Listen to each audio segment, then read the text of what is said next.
fuulduratti kuma naasa'u amma sana naasa afaan koo na naasa afaan koo kan na keessaa fuudhu jiru rabbiitu naa kenna yoo gaafa mucaa tokko heerumsuusti yookiin gaafa fuusuusti waan sitti dhaga'amu jiraamti warra maatii keenyatti dhaga'ama akka cidha tokko caalatti nutti dhaga'amaa ture. Afaan Oromoo diraamaa kullaalu limbooya ani yoomi kanaan hojjedha yaa goofta ati na gargaari majjechaan. Dambaliin maal akka ta'e maal akka of keessatti qabuu fi diraamaa akkamii akka ta'e of dura waan arginu. Yommuu addana dhaabadhee asii achi si ilaalu ilaalcha yaadaaf qalbii baay'ee bareedu dhugaa rabbii bareeda oromummaa bareeda uumamaa isa ergisan qabne san dhumne gamaa. Hojii seenaa ittiin dalaguu danda'an karra seenaadhaan hubanu yoo ni taate akka kiyyaatti numa taate. Wallaggaa fi Arsii Baalee fi Hararii Ilubbaa Booraa Jimma Baalee Faarii kutaa warra mataa walloo shawarichaa wal qoodu hadidnu Oromoo ture.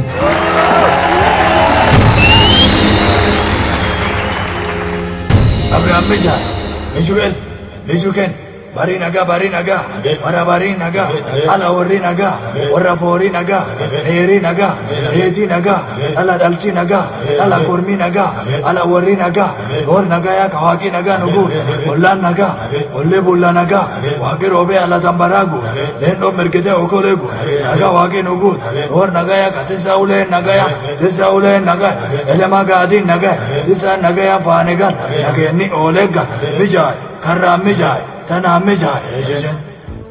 Handhuura Oromiyaa galma giddu gala aadaa Oromootti cidhatu jira. Cidha kana waamamee namni hafe waan jiruun fakkaatu.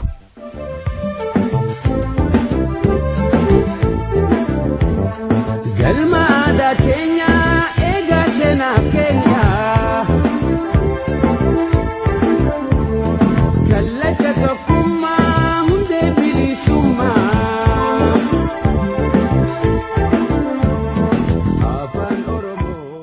Miirri as jiru haalaan nama hawwata.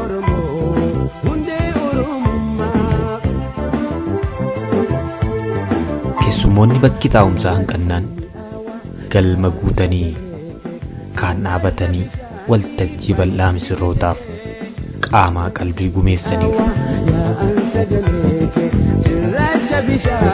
Dambalii.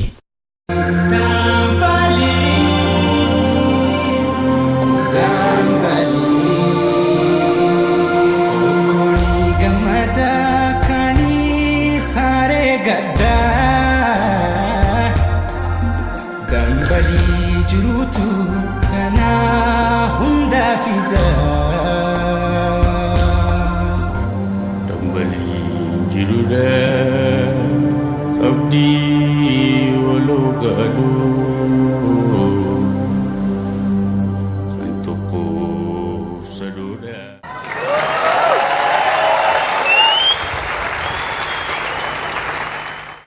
Minsirroon irraa kana.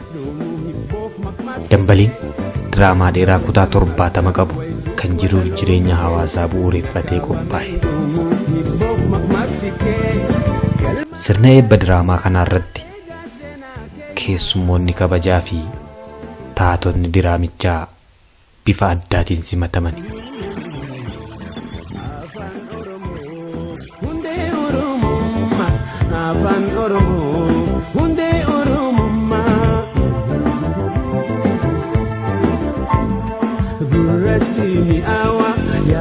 Sagaleke, seracha bijani, bayini jajage, burati mi awa, ya an sagaleke,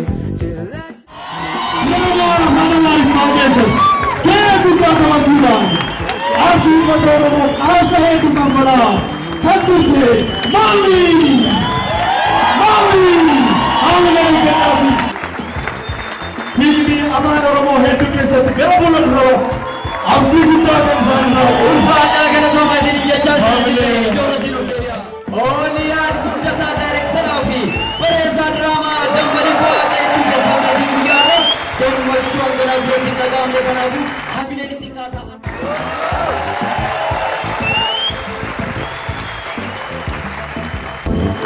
Galma ada Kenya, ega sena Kenya. Kalle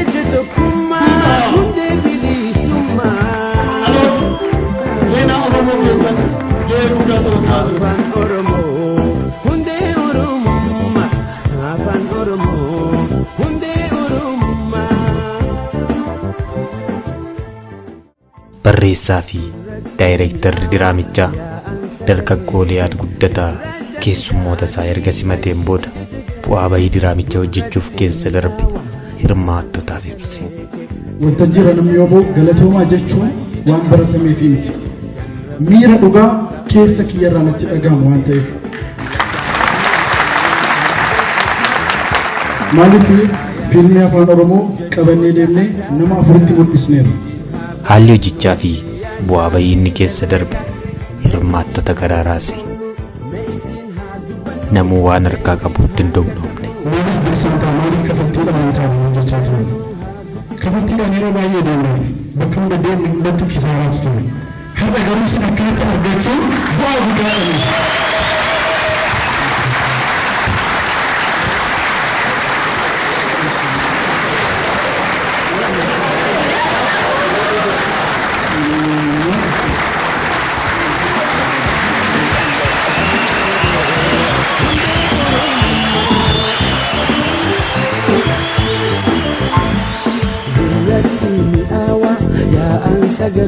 Sirracha bishaanii baay'ini jechegee gurratti mi'aawa yaa'an sagaleeke sirracha bishaanii baay'ini jechegee kan rabe dammaqsa wayituuf walaloomkee lakkaawameen dhumuu hibboof maqmaqsikee kan rabe dammaqsa wayituuf walaloomkee lakkaawameen dhumuu hibboof maqmaqsikee galma aadaa keenyaa.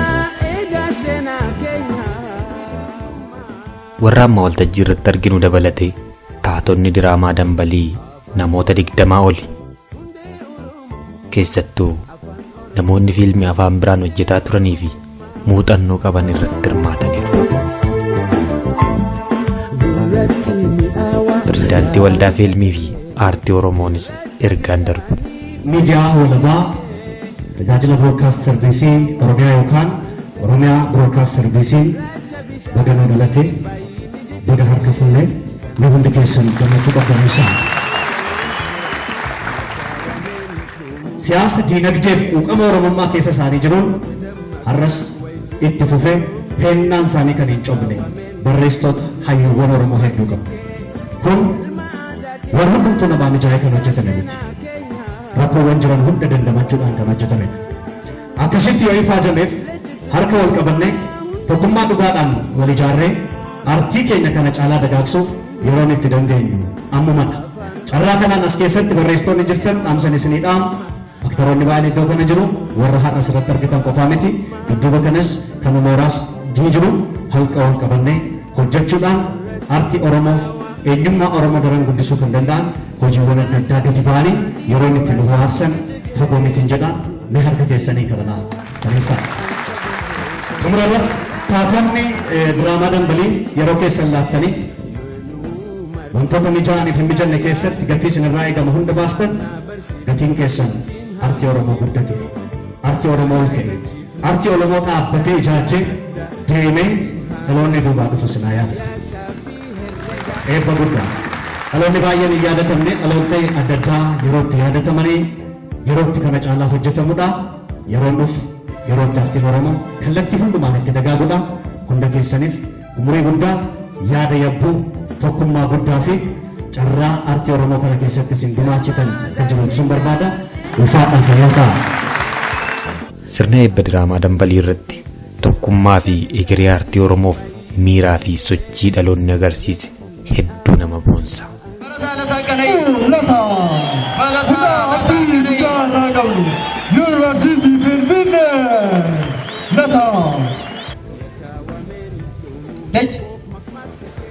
Dachee tarii gurra qabdaa dubbii koo dhageessaa moosuma nyaattee cuqqaalamtee teessaa. Dachi komii sirraa qabaa dhaga'i komii koo. Qotiyyoo tokkoon qaban ture wallaaleen guddise galabaa aanee fi cokorsa nyaachise kotoroo afaan kaayee soogidda dhaabsise. Dhageessaa dhaqe. Akka inni gabbatuuf kiniinii qobaasee hiyyan daaqqoo ka'ee karra banee yaasee oddoo meeqa darbee qoratti bobbaasee. Dachi qotiyyoon koo kunis bareedee naaf hibe. Irraaf jalaan coomee gooba baasaa dhufe. Luqqeettuu bal'atee maddiin maala yaasee ejjennaa tolfatee babbareedee misee loowwan mataa qoree aggatee deebisee kotteen lafa haadhee awwaara bittimsee burraaqee garmaamee baroodee bookkisee garuu nama dhibaa aaqutuuf camannaa waanjoo baatee ciise.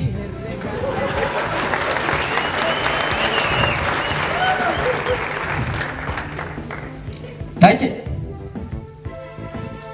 maaliif kanitti dache qotiyyoo koo ofirra ciibsitu waanjoo baattee jirtaa kayii qotin jettu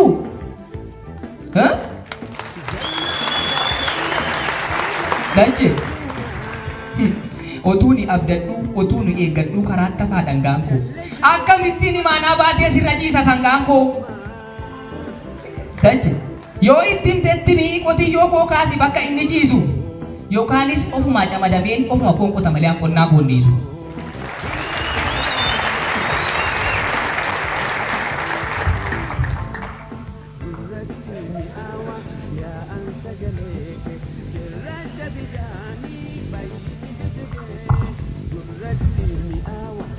Jarana hubachuun dadhabee naaf hin galle badaa ijuma kooti moo nama akkas jiru nama jiru kanatu akkasii bareedaa.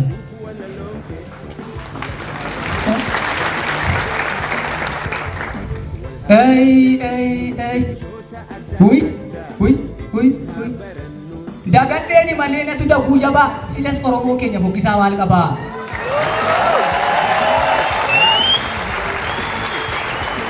Yommuu naddana dhaabadhee asii achi sin laalu laalcha yaadaaf qalbii baay'ee bareedu dhugaa rabbii bareeda Oromummaa bareeda uumamaa isa ergisan qabne san dhumne gama fuula keessanirraa bareeda torgama.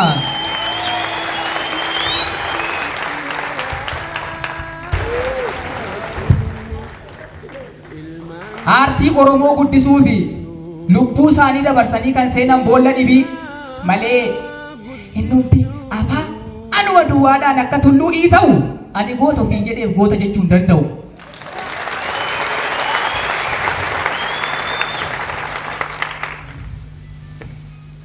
Gootummaan hojii dhaqa malee miti arraba warra lammiif waa godhe warra seenaaf waa godhetu galmee irraa ragaa qaba. Aartiin immoo meeshaadhaa meeshaa lammii jijjiiru kan jaalala oomishee boqquu jibbaas micciiru. Kan ittiin safuun awwaalame gola keessaa as ba'u kan ittiin duudhaaf aadaan dhaloota boorii ga'u. Artistiin keenya warqeedha. Aartiin keenya warqeedha. Dhugaatti ittiin finiina. An artistii miti waan ta'eef of jajjanan jedhina.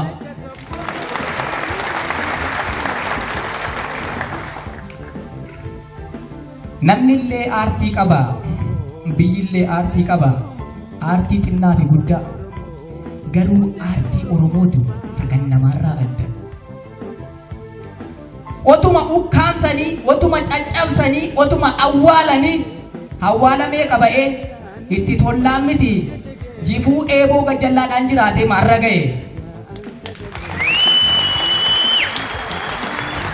Afaaniif aadaan keenya kun tola as dhufe miti dhiigatu itti cobe wareega lubbuuti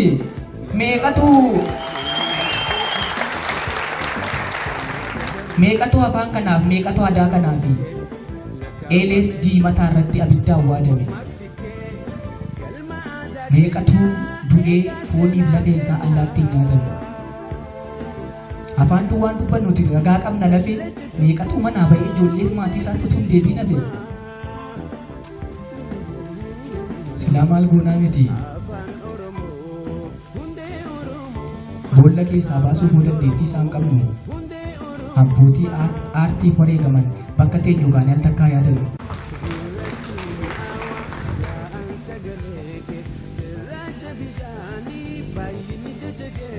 Galatooma.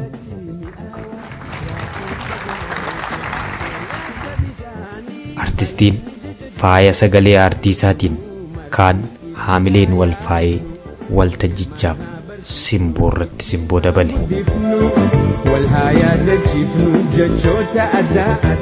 Waliin jirudha abdii ol hogatu kan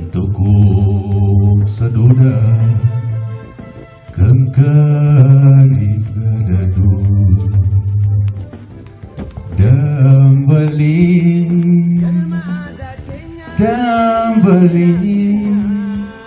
kanis tatapatu isa finbutamtu dambalin jiruda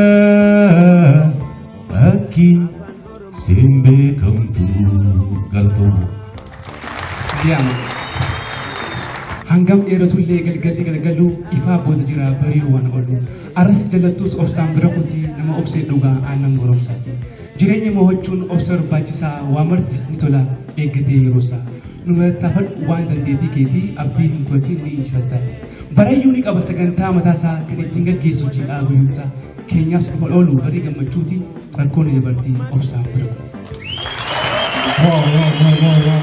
Wallaggaa fi Arsii Baalee fi Hararii Ilubbaa Booraa Jimma Abbaa Jifaarii kutaa wal Ramadaa Walloo Shawarichaa wal qoodu hadhiifnu Oromoon tokkicha. Addaa wal qootuun diinaaf karaa banaa yoo tokkomni qofa adawwii mo'annaa hamtu waliin jechaa garaa wal madeessuun bu'aa tokko bituu waqaa wal qeequ. Nuti obboleeyyanii harki harka nyaatu tokkummaa haa oomnu adawwiin hanaatu. Yo nabaru fete leto makan kiyai gandalaga hari andaloni kiyai hati to makiya shakuri ba kiyai hunde dire dawa ilmana ba kiyai ije to jar tu mana agasite bare tu fardosa esa namuliste kashi dole dire gandalaga hari kakas tu hamile iyan kabidole anis biyan kababiya jaltu biya to oromiya tanumam balatu andura aboda biya voto biya hayuka biya biflo wali biya oromo biya sinagata kali pibe kamtu malaton ke oda isi baru fetu sifin hima bika hangatu lalistu tambah bika galatoma dhaloonni egeree aartii isaatiif waadaa waliif seene. waan inni har'a dhadhaatti fakkaate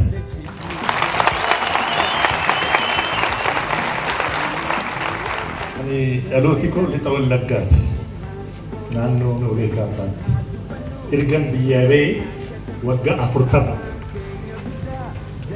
saba adda addaatii wajjiniin jiraachaa ture Ooliyaad barbaadeetu akkan kana keessa galu na godhu kana caalaa maaltu jira dulluma keessa kabajamuu caalaa wanti jiru jira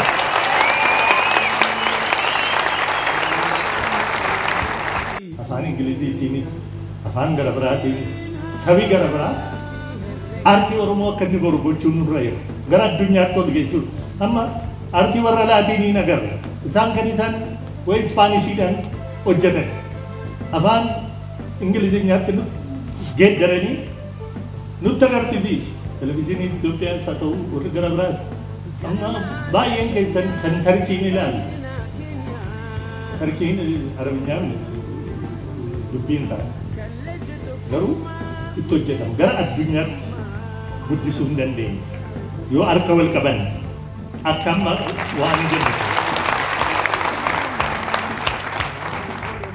anamma sana naasa waggaa 40 fuulduratti manaasawu amma sana naasa afaan koo naasa afaan koo kan na keessaa fuudhu hin jiru rabbitu naa kenne yoo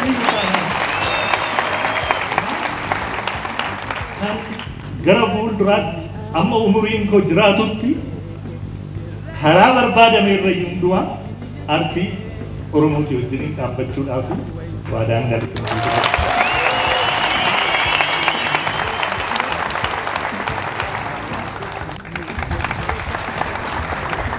Hundi keessan harkooluu qabadhaamee waadaan afgala addaan hin baanu nuti tokko jechuudha kana jechuun tokkummaa obbo Abbabee isin eegarsanii jiran kunoo isaallee isinlee iddoo jirtan waan akka guutuuf galatoomaa jiran dhiifamu waliin. Diraamaa Dambaliirraa kutaa inni jalqabaa ni daawwatame. Dambalii jiruudha qabdii waloo gaaluu kan tokkoof sadoodha kan kaaniif gaadhaadhu.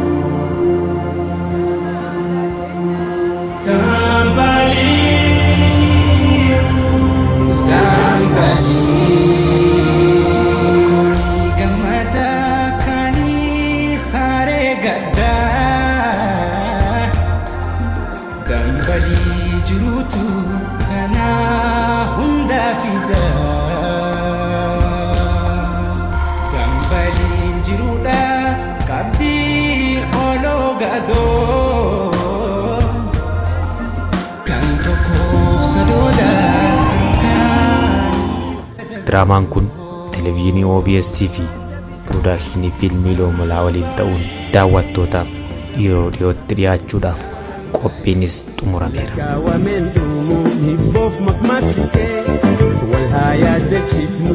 Dambaliin namoota irratti hirmaatanii fi haala waraabbii isaatiin adda ta'a. Barreessaan diraamichaa fi taatonni miira itti dhagahame yoo ibsatan. Dhugaadha jalqaba mataan sana ga'u galmi sun guutee gaafa namni dhaabbatu Finfinnee keessatti yeroo jalqabaaf ni ilaalu waan akkasii jechuudha. Aartii Oromoo fedhee uummatni kun nu kabajee dhufee hojii keenya nu kabajee jechatti ni ibsuun qabsa dhugaa. Gaafa mucaa tokko heerumsuus yookiin gaafa fuusuus waan sitti dhagahamu jiraamti warra maatii keenyatti dhagahama akka cidha tokko caalatti nutti dhagahamaa ture dadhabni keenyas har'a gatee argateera jechuudha. Bu'aa bahii hedduu ture gidduun dhaabbataa fa'aa jalqabnee kanaaf dhugumatti dambaliin inuma tura malee inuma dhuraa jettee miirarmi anumaa jechuu hin danda'u dambaliin. Dambaliin maal akka ta'e maal akka of keessatti qabuu fi diraamaa akkamii akka ta'e of dura waan arginudha. Kanaaf guyyaa kanaan nu ga'uu isaatiin dhugumatti hedduu gammadee. Dambaliin anaa fi seenaadha jechuu hin danda'a. Kana booda akka kaayyoo kiyyaatti hojii seenaa ittiin dalaguu dandeenyu karra seenaadhaan nu banu yoo ni taate akka kiyyaaf numa taate akka ijoollee taatota dambalii diraamaatiif illee numa taate. Uummata kiyyallee uummanni Oromollee haalli har'an arge akka uummata keenyaatiifis waan duubatti deebi'u natti hin fakkaatu. Kana booda ka'umsa har'aa kana godhachuudhaan waan guddaa seenaa guddaa hojjechuu akka dandeenyu abdiin qaba. Keessattuu diraamaa fi fiilmii afaan Oromoo keessatti namoonni hedduun haaraan hin mul'atanii maaliif seete hojii tokko keessatti namoonni yoo baay'atan ogeessi yoo baay'atu ta'aan yoo baay'atu daayirektarri ni baay'ata ooditarri ni baay'ata achi keessa ogeeyyii adda addaati jira ogeeyyiin kun baay'ataa yoo deemanii hojii kanatu guddata egalee kanaaf babal'inni hojii kana namoonni as keessa jiranii hedduu barbaachisaadha jechuudha kanaaf jecha namoota haaraa irratti dargaggoota haaraa irratti abdii aartii kana boruu kan ta'an irratti xiyyeeffachuudhaan waan baay'ee hojjenneerra kanaan illee namoota afaan biraa irratti hojjetaa turan illee garaan dhufuudhaan afaan isaaniitiifis guddina aartii afaan isaanii irratti illee gahee isaanii akka bahan xiyyeeffachuudhaan namoota akkasiitti illee hawachuuf yaalii gooneerra sunillee nu milkaa'ee isaanillee dheebuu guddaa qaban ture dhufanii hojjechuu isaaniitiin hedduu gammachuu guddaa qabanii. Ani guyyuu afaan Oromoo diraamaa waggoon laalu nin booya. Ani yoomi kanaan hojjedha yaa goofta ati na gargaari majjechaano amma Oliyaad Radfay afaan Oromoo fiilmii hojjedhu na jedhe ani sirriitti hin beeku irraan fadhee ture ani kan beeku afaan Harargeedha haa ta'u jennaan haa ta'u na jedhe bakka akkanaaf hin galeen hojjedhe kun afaan Oromoo fiilmii gumaan hojjedhe gumaan sirriitti hojjedhe hogguu gumaan hojjedhu haati kiyyaa duutee mana jirti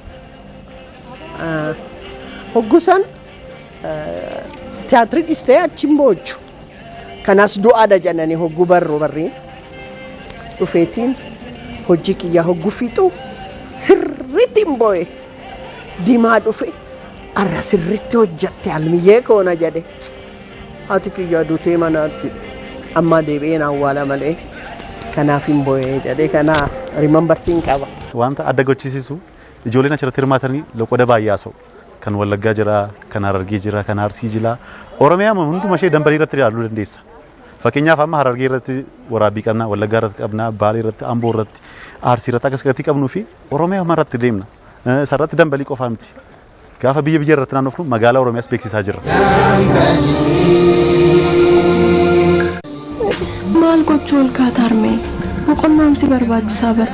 Asumatti nyaadhuuti deebii rafi. Mana geessaa? Atuu na dhagee. Ana buleetti keeti malee hojjettuu mana keetii miti. Kanaafuu osoon isa eegu umrii koo fixu qaba. Murtee mataa kootii filachuu qaba. Kan warri siilaalee maatiin siilaalee namatti fuudhan akkas barbaadda? Isu. Isu. Goofta. Kun immoo maal? Kamiin?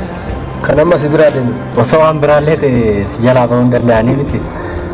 Dhugaan sitti ilaaluu qofa miti. Waan wal qibsuuf ga'a. Ayreen kan inni afaan baniisa ilaala. Yeroo san jaallate jechuun salphaamoo. Ho'ifattan akka Miriyaam wal dhiyaachaa jirtu.